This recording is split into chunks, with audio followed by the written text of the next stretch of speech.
L'Égypte est l'une des 10 économies à la croissance la plus rapide au monde en 2020 selon Bloomberg. Mesdames et messieurs, bonjour, je suis tout à fait ravi de vous retrouver dans cette nouvelle édition dans votre émission hebdomadaire Indice, votre fenêtre sur le monde de l'économie, votre fenêtre sur le monde de chiffres. Justement, les témoignages ne cessent pas d'être affichés de la part des grandes institutions financières internationales en ce qui concerne la performance, la croissance, la bonne gouvernance de l'économie égyptienne durant, avec plus de précision, le désastre de Covid-19. Justement, Bloomberg a dit, comme je viens de vous annoncer il y a quelques instants, les économies africaines ont pris le dessus en temps de Covid-19 par rapport aux autres États du monde. Des responsables égyptiens, ont déclaré que l'économie égyptienne a réussi à absorber le choc de Covid-19. Capmas a déclaré pour la première fois depuis 20 ans le recul du taux de pauvreté ici en Égypte à 29,7%. Donc plusieurs indices, plusieurs, si je peux dire, déclarations, analyses, témoignages vont être bien sûr proposés sur cette table de discussion durant les prochaines minutes avec les analyses, les explications, mais aussi les éclaircissements de notre invité de marque, de renommée internationale, Madame Passant Fahmy, docteur Passant Fahmy, analyste économique, une bancaire de renommée internationale encore une fois, mais aussi une parlementaire égyptienne. Vous êtes la bienvenue toujours sur NATV International, Madame Passant Fahmy. Merci monsieur, bonjour. Bonjour Madame Passant. Donc très rapidement, j'ai aujourd'hui plusieurs indices.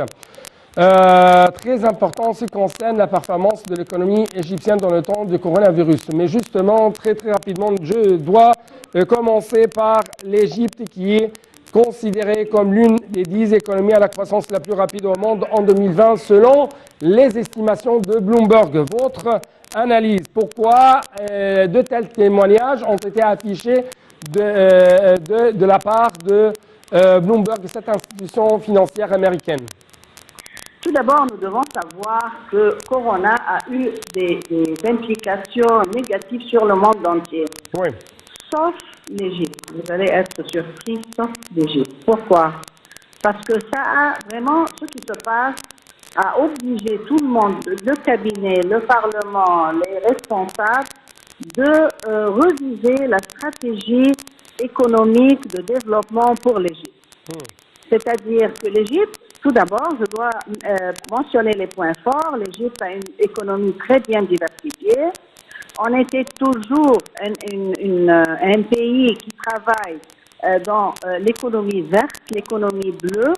Et en ce moment-là, ou dans ces temps-là, nous n'avons aucun problème en Égypte. C'est-à-dire, parce qu'on a changé la stratégie dans le temps ou dans le passé, on a eu beaucoup de problèmes sur le niveau économique. Mais à cause de Corona, on a recommencé à reviser cette stratégie et maintenant, c'est la stratégie verte et la stratégie bleue, c'est-à-dire le développement, tout ce qui avait avec l'alimentation et le développement des terrains, et aussi l'économie bleue, tout ce qui a à faire avec la mer, que ce soit non seulement l'alimentation, mais aussi le gaz, le pétrole, toutes les activités sur ces deux. Mais on ne peut pas nier que l'Égypte a une location géographique incomparable. Nous avons 50% de la population des jeunes. Nous avons une économie très bien diversifiée. On peut travailler 365 jours dans l'économie verte, en plein air, et l'économie bleue, et aussi dans l'infrastructure. Alors, ce changement stratégique sur la façon de diriger l'économie égyptienne a été la cause, honnêtement, de Corona. C'est-à-dire que Corona, pour nous, a changé beaucoup de stratégies, de telle façon que les chiffres, comme vous venez de mentionner, et les indices sont tous des chiffres et des indices très positifs. Si on regarde, par exemple, l'infrastructure, c'est un très grand développement qui a créé plus de 5 millions d'occasions de travail pour les jeunes. Si on regarde l'économie verte, Ça aussi, maintenant, on est devenu le pays, le numéro un dans l'exportation de plusieurs produits agriculture, c'est-à-dire les oranges, les fraises, les fruits, les légumes.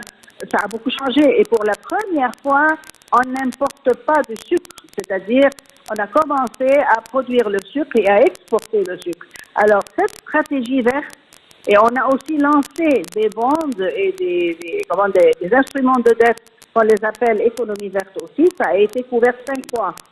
Alors, le changement de stratégie, je veux dire que ça, c'est une stratégie correcte, que ça soit sur l'infrastructure, le développement des 27 gouvernorats, les capitaux des gouvernorats, faire des travaux pour les jeunes partout, construire partout, et l'infrastructure en général. Et l'économie verte et bleue, ce sont eux qui ont assisté à tout à fait changer les résultats et les indices en ce qui concerne l'économie égyptienne. Et comme vous venez de mentionner, on est devenu une des économies, des plus grandes économies en ce qui concerne le développement et la facilité du travail. Oui, j'ai beaucoup de questions en ce qui concerne bien sûr l'économie égyptienne, mais en même temps, on trouve que d'après Bloomberg, les économies africaines ont pris le dessus en temps de Covid-19 par rapport aux autres États du monde. C'est ça sur un total de 54 pays africains. 7 affichent une croissance les plus rapides au monde, à savoir l'Éthiopie, l'Ouganda, la Côte d'Ivoire, l'Égypte, le Ghana, le Rwanda et le Kenya. D'autre part, selon les justifications données par Bloomberg, cela partiellement en fait que la pandémie a amélioré la compétitivité de ces pays africains en accélérant leur conversion d'exportateurs de ressources naturelles en centres impliqués dans l'activité à distance. Donc, j'espère écouter plus d'éclaircissements de votre part à propos de la performance, de la nouvelle performance de ces économies africaines. Oui, parce que le climat joue un rôle très important. C'est-à-dire, on peut travailler, comme je viens de mentionner, 365 jours en plein air, en distance. C'est-à-dire, Covid ne peut pas attaquer les gens qui travaillent dans l'agriculture, c'est-à-dire l'économie verte et bleue. C'est-à-dire, on peut travailler 365 jours en plein air et utiliser les ressources des pays africains qui ont été négligées pour des décades. Alors là, les pays africains aussi, et l'Égypte étant un pays africain, avec le climat que je viens de mentionner et aussi les richesses naturelles en ce qui concerne l'alimentation, nous devons admettre qu'il y a des problèmes qui attaquent le monde entier à cause de Covid-19. Premièrement, c'est le problème du changement de climat, le problème de l'alimentation, le problème de l'eau, et tous ces problèmes-là sont contrôlables en ce qui concerne l'Afrique à cause du climat. Alors, à cause du climat, on peut travailler l'infrastructure en plein air, on peut développer des villes en plein air, on peut faire l'agriculture et la pisciculture en plein air. Alors, c'est ça qui a vraiment aidé ces pays-là à se développer d'une façon assez professionnelle et vue. C'est-à-dire, on peut continuer à travailler de cette façon-là, même si Covid continue jusqu'à 2025. Ces pays-là peuvent continuer à travailler normalement. C'est pas comme les pays où il y a des changements de climat qui sont insupportables. On ne peut pas travailler en plein air. C'est-à-dire, il y a des pays, il y a la neige, d'autres pays, il y a une température assez élevée. Le climat dans le continent africain, c'est un climat très agréable et bien sûr, y compris l'Égypte. Et c'est pour cela que ça a aidé beaucoup à se développer, à développer l'économie durant cette période. Oui.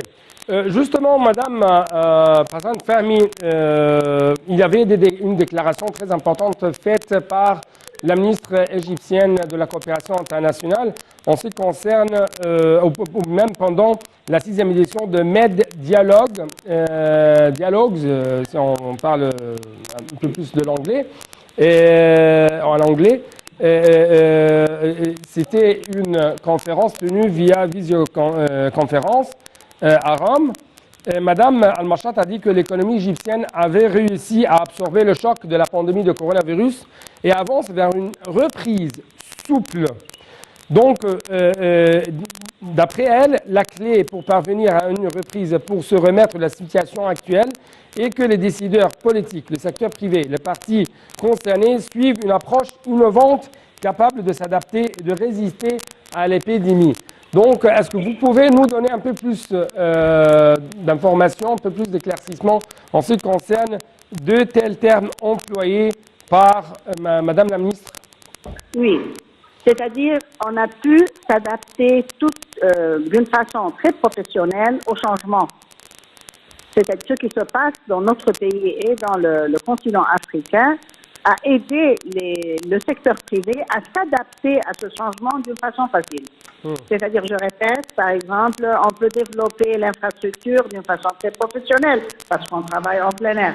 On peut développer l'agriculture et la pisciculture et toutes les industries qui sont basées parce qu'on peut vraiment travailler en plein air. C'est-à-dire, les problèmes que Covid peut causer à d'autres pays, ça n'existe pas ni en Égypte, ni dans la majorité des pays africains. Et ça aussi, on a pu s'adapter facilement et vite à ce changement. On voit beaucoup de projets maintenant en Égypte en ce qui concerne le développement de ces terrains, que ce soit des projets sur le niveau du gouvernement, du gouvernement, du secteur public ou du secteur privé. Et ça a vraiment développé vite et facilement. Et je répète, nous avons une économie très bien diversifiée. Nous avons fait que 50% de la population sont des jeunes. On a besoin d'une coopération avec la technologie et il y a beaucoup de pays, il y a 100 compagnies internationales qui sont prêtes à nous aider et à entrer avec nous dans dans des projets très sophistiqués, surtout en ce qui concerne le climat, l'alimentation, le développement économique, le développement de la technologie en Égypte, etc. Alors là, nous devons savoir que finalement, le secteur privé a pu facilement s'adapter à ce changement et à créer ou à montrer des indices qui sont très positifs et le monde entier nous regarde avec respect parce que vraiment, le changement a été vite fait, les indices sont vite vus et comme vous venez de mentionner, ça a eu une implication sur le niveau de pauvreté qui a diminué, sur le niveau de chômage qui a diminué, sur le déficit qui a diminué. Je vais arriver à de tels indices. Etc. Madame Passantam, je vais arriver bien sûr à de tels indices, mais justement, j'aimerais bien accomplir ou même passer en revue les grandes déclarations faites par Madame la ministre, Dr Rania Al-Mashat. Rania Al-Mashat a dit que bien sûr, grâce aux réformes,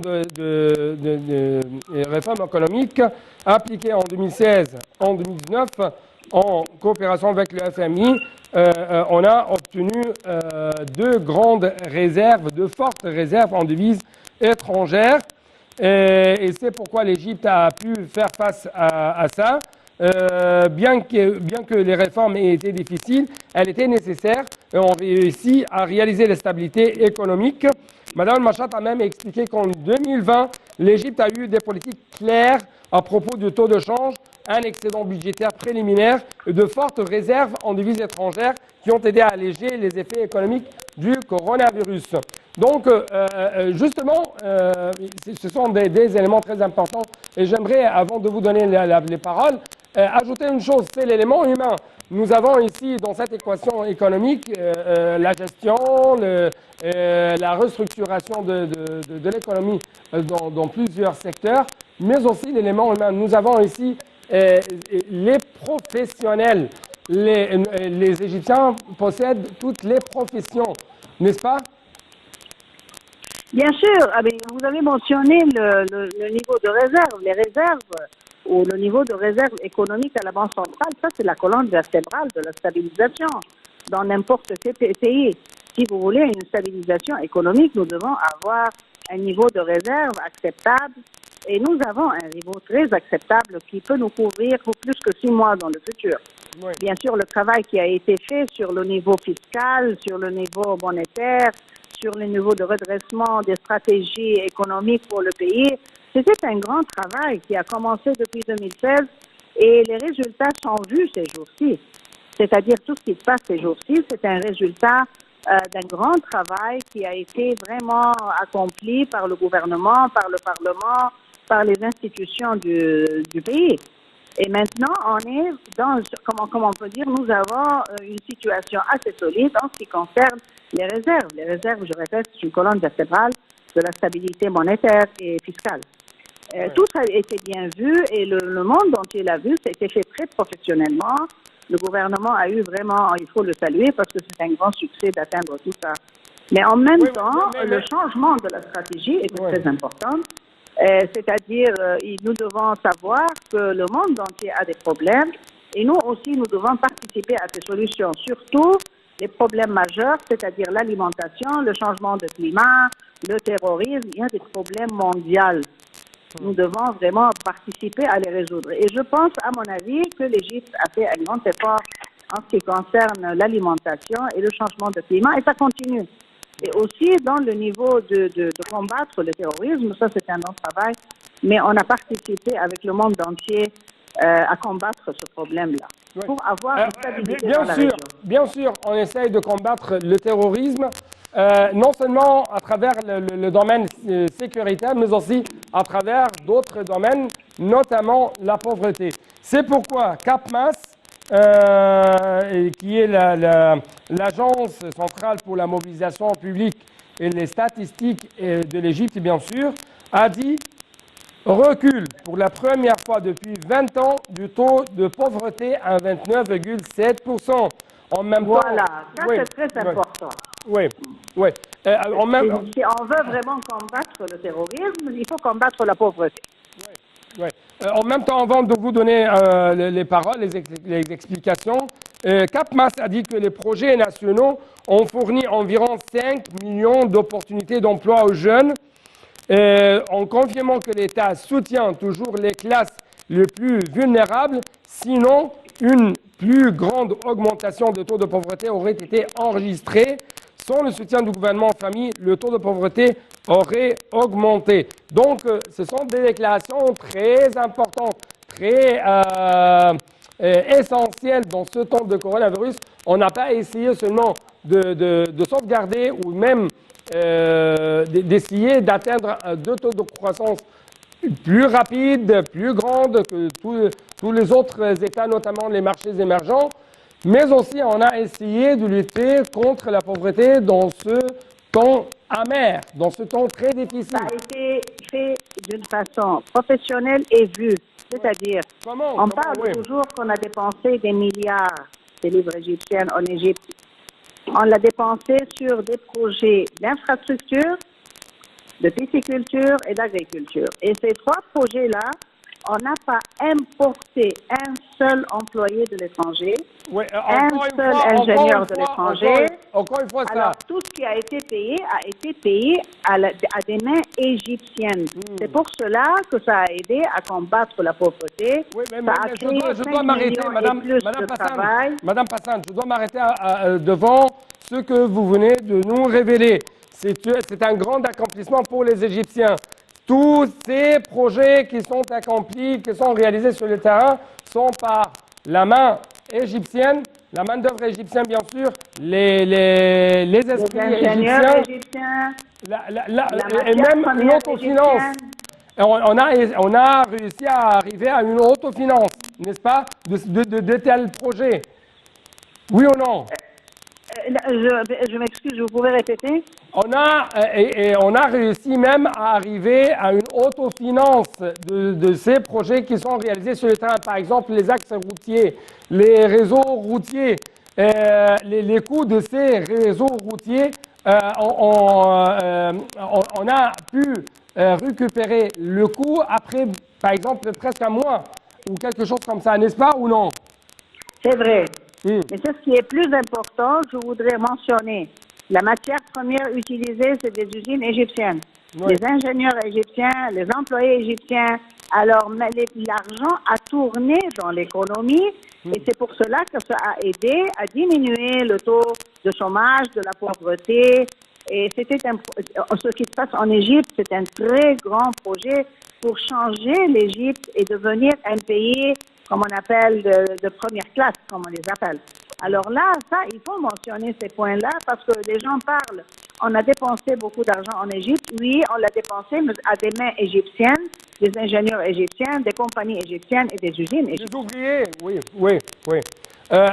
Donc, encore une fois, comment vous trouvez l'importance de tels projets nationaux et dans ce temps de coronavirus? À quel point vous les considérez comme une début de sauvetage pour les ouvriers égyptiens, pour la main-d'œuvre égyptienne, et ainsi de suite, notamment, comme vous savez, nous sommes dans une région qui pleine de beaucoup de troubles, pleine de l'instabilité. Mais justement, Voilà. l'Égypte, c'est la seule destination de l'oasis qui se trouve dans cette région qui sauvegarde jusqu'à maintenant la sécurité, sauvegarde encore la stabilité. Voilà, nous devons mentionner ici un point très important. L'Égypte a 27 gouvernorats. Nous devons voir comment le gouvernement a changé les plans du développement économique. On a 27 gouvernorats, mais il n'y a que 4 ou 5 qui ont été vraiment développés d'une façon professionnelle. Et les autres ont été laissés pour des décades. Le nouveau gouvernement, ou Monsieur le Président, a changé cette idée-là et il a décidé de développer tous les 27 gouvernorats en même temps sur la même ligne. C'est-à-dire que les Égyptiens vont vivre de la même façon partout sur le territoire égyptien. Oui. En plus, en vivant sur 7% du territoire égyptien. Maintenant, on a changé que nous devons accomplir l'extension de cette région-là jusqu'à 30% avant 2030. Alors, tout ce développement-là que je viens de mentionner a créé un nouveau, comme on appelle, atmosphère économique. Et les indices ont été très bien vus, surtout les indices qui encouragent un niveau de vie pour les Égyptiens beaucoup plus avancé. Alors, tout ce qui s'est passé depuis 2016 jusqu'à présent, c'est un développement du pays égyptien, du territoire égyptien tout entier. Pour les Égyptiens, tout le monde, non seulement ceux qui vivent dans les gouvernorats assez développés, mais tous les Égyptiens qui vivent partout en Égypte, les 27 gouvernorats. Et ça a créé aussi, je voudrais aussi ajouter ici un point très important. On a commencé à encourager comme on appelle, les petits investisseurs non officiels à être inclus dans l'économie officielle. Et le chiffre qui a été mentionné récemment, c'est qu'on a réussi à inclure 418 000 compagnies de l'économie non officielle à l'économie officielle. Ça, non seulement ça va aider ces jeunes-là à travailler, mais ça va aussi changer le chiffre du GDP que le pays montre au monde entier, parce que 418 000 compagnies, petites compagnies, à être inclus dans le GDP, ça va changer tout à fait le GDP et bien sûr, après ça, tous les indices qui sont basés sur le GDP. Alors, on est en train de développer le pays dans tous les domaines, dans tous les gouvernorats, sur tous les niveaux. Inch'Allah, nous aurons des indices beaucoup plus positifs dans la période prochaine de Islam. Donc, d'après vous, on essaye d'installer de plus en plus de points d'attraction pour les investisseurs étrangers, locaux, les grands, les petites et moyennes entreprises, ainsi de suite. On essaye d'installer sur le terrain non seulement un seul de Dubaï, mais aussi presque 18 points comme de Dubaï ici en Égypte, dans la nouvelle capitale administrative, la nouvelle Al-Amin, au nord de l'Égypte, la région d'El Jalal à l'est de l'Égypte, la zone économique du canal de Suez, et même il y a d'autres points au sud de l'Égypte. Mais justement, je dois vous poser ces questions, Madame Passant Fahmy. Le FMI a dit que l'économie égyptienne est la 4e mondialement en matière de performance. En même temps, le FMI a affirmé que l'économie égyptienne devrait enregistrer une croissance de 3,5% sur l'ensemble de l'année 2020. Pourquoi le FMI est arrivé à ce résultat? Et de tels certificats de confiance, de tels témoignages de confiance à l'égard de l'économie égyptienne représentent quoi pour les investisseurs? Ce sont mes grandes questions. Tout d'abord, je voudrais mentionner que toutes les nouvelles villes qu'on est en train de construire sont des villes intelligentes. Ça, c'est très important.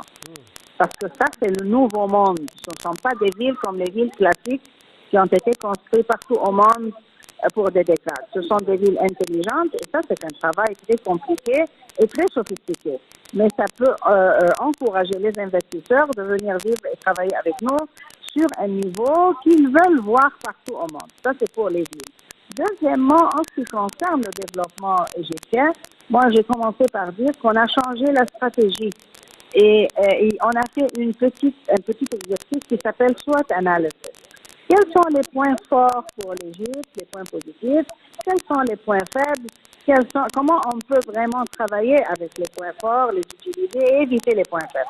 On ne peut pas nier que l'Égypte, c'est un pays qui peut vraiment travailler sur le niveau de l'agriculture, comme on appelle l'économie verte, l'économie bleue, pour des décades dans le futur. Et on a toujours été un pays très développé en ce qui concerne ça. Deuxièmement, quand on a concentré aussi sur la construction et l'infrastructure, ça nous a donné un point très positif pour montrer au monde entier on est prêt à recevoir les investisseurs, à leur montrer des services comme les services qu'ils obtiennent partout au monde.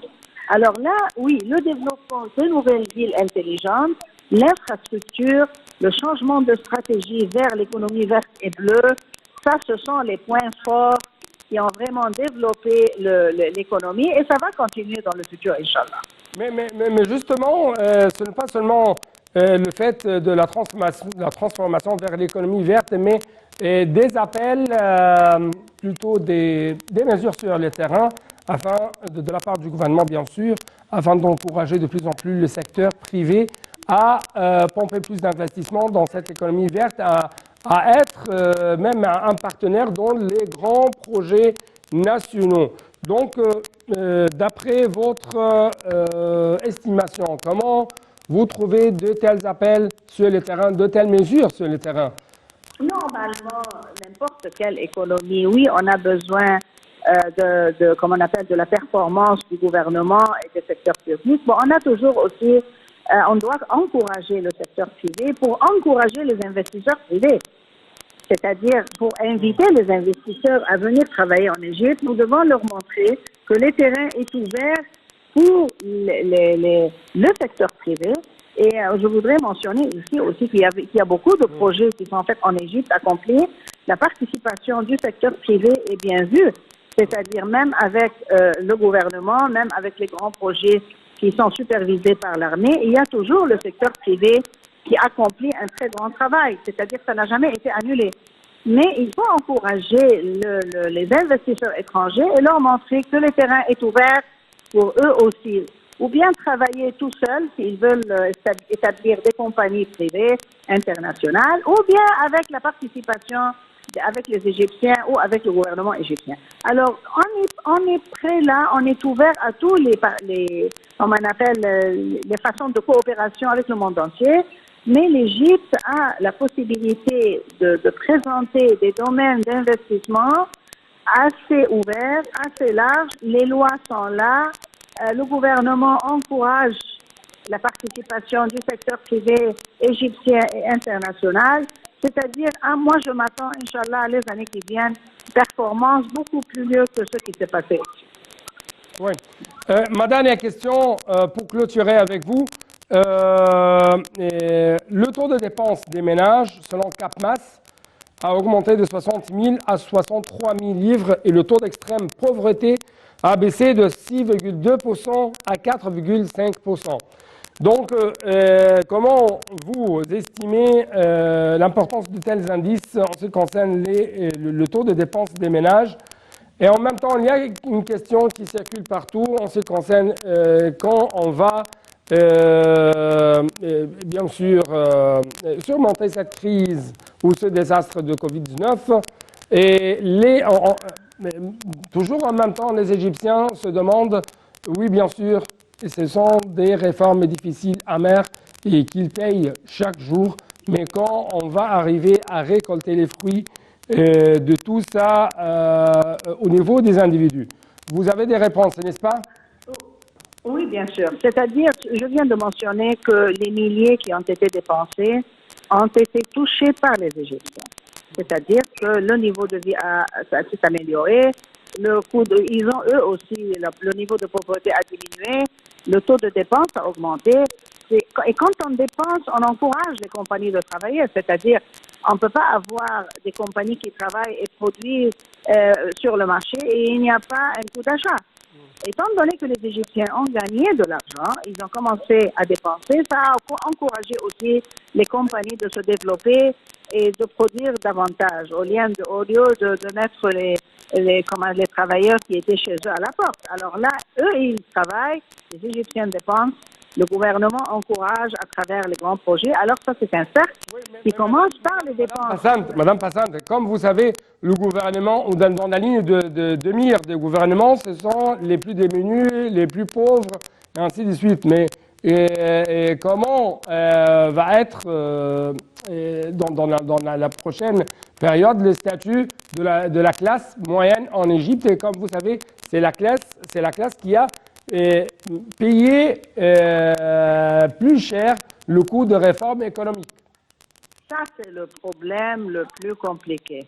Mais ça va être résolu aussi. Comment La classe moyenne se développe avec le développement des investissements, c'est-à-dire les grands investissements se développent, ça développe tout de suite la classe moyenne et ensuite la classe modeste.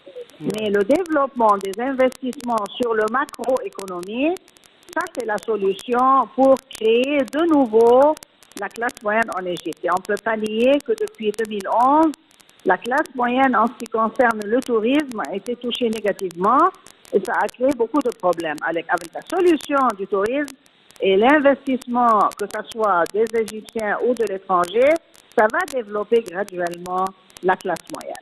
Madame Passante Fahmy, notre parlementaire, membre très éminent au sein de la commission parlementaire de l'Égypte, je dois vous remercier infiniment. C'était vraiment pour moi un grand honneur, un grand plaisir de parler avec vous, de discuter avec vous de tels indices. Donc, merci beaucoup, chers téléspectateurs. Merci beaucoup, Madame Passante Fahmy. Et c'est la même chose à vous, mesdames et messieurs. Merci beaucoup pour votre attention, votre fidélité. Bonne suite de nos programmes sur NAL TV International.